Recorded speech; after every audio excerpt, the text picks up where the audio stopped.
Path of Exile is a complicated game. It has systems upon systems upon systems upon, guess what? Even more systems. But the game is so fun that it's honestly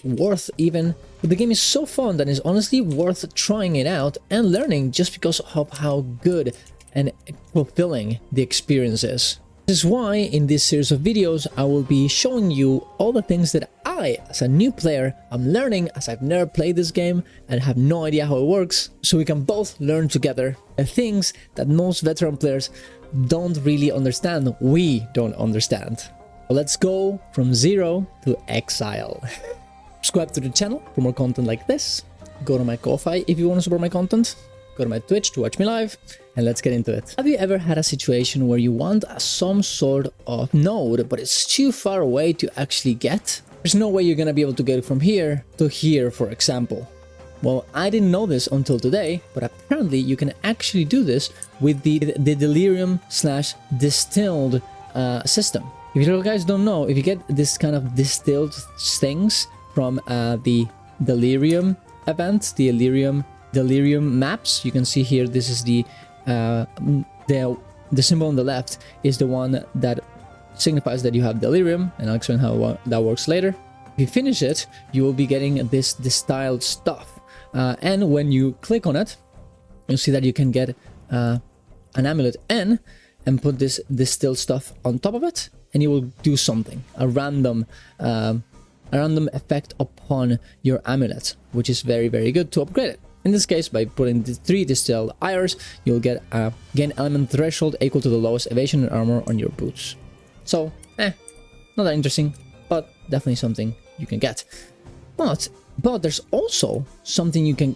But if you get yourself a distilled isolation, this can be combined with other distilled emotions to instill amulets with notable passive skills or waystones with layers of delirium.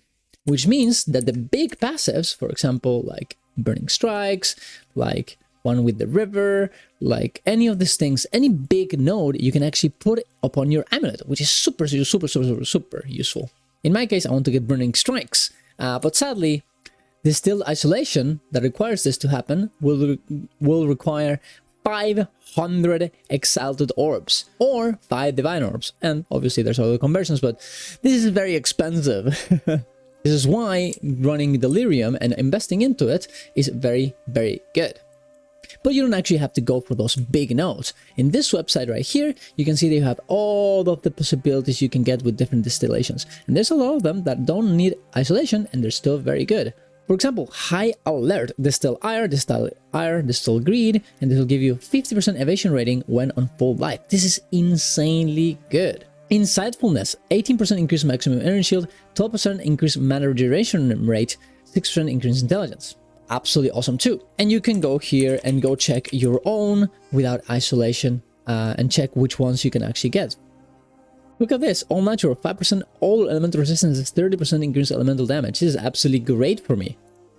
Emboldened Avatar, 24% increased chance to ignite, freeze, chance to shock, and electrical buildup. This is absolutely insane too.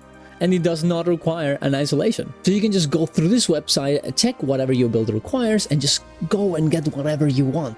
And also start thinking about the one that you want to invest eventually with the isolation. And if you ever see any node that you really, really like, but it's super far away, just know that you can actually get it with this form, with this way. We've talked about a lot about why this is good, but how do you actually get these ires? Of course, you can trade them as normal, right? Of course, if you don't like Delirium, but if you like Delirium, and we're gonna go through it right now, which is what we're gonna do right now, you'll end up being able to get your own distillations. And who knows, maybe you get lucky and you get yourself an isolation, which is insanely expensive. You can see here the Delirium mirror. When you get inside of it, you'll start getting into this different special dimension. There's gonna be this mist around the map that you're gonna have to continuously stay on, and if you get away from it, you'll have to have 4 seconds to go back to the mist, otherwise the whole delirium will stop. The thing is, also, the more you stay in here, the harder the enemies will be. For example, right now, if I go outside of here, you can see that the mist is no longer there, and I'm gonna get out of the delirium, right? Now I need to be very careful because I really don't want to do that as I'm showing this off, and I need to be fast, which is very, very hard. It's moving so fast. Honestly, having a good movement speed here is absolutely great. You can see also the depending on the way that the delirium is going, you should be following that, as that's the way that the mist will go away from you. Now I'm kind of done. There's no way I can actually get there, and now I'm gonna get out of the delirium. And as you can see there, I have gotten to the styled ires. The more you stay on the delirium and the more enemies you kill, the more distillations you'll get, and of course more possibility of getting a big one.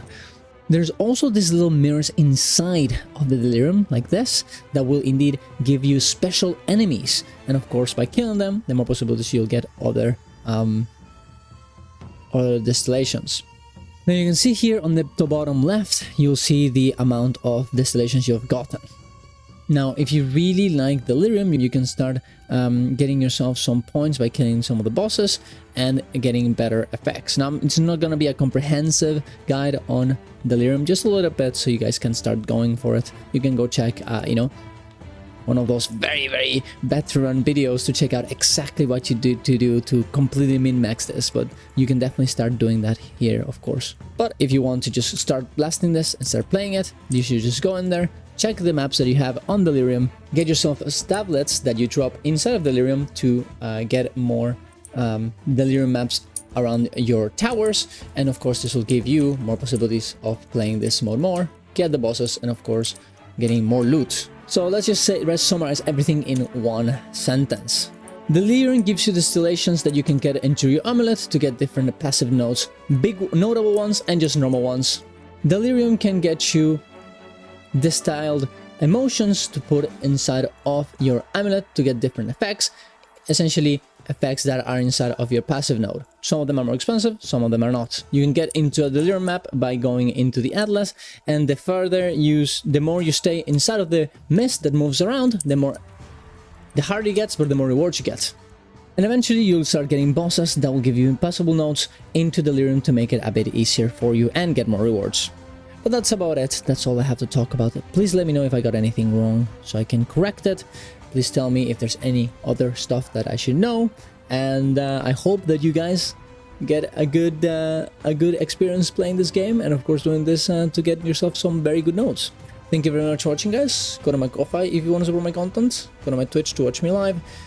Go to my YouTube. Well, I guess you're in my YouTube. Subscribe to YouTube. There you go. That's way better. And see you guys around. Bye.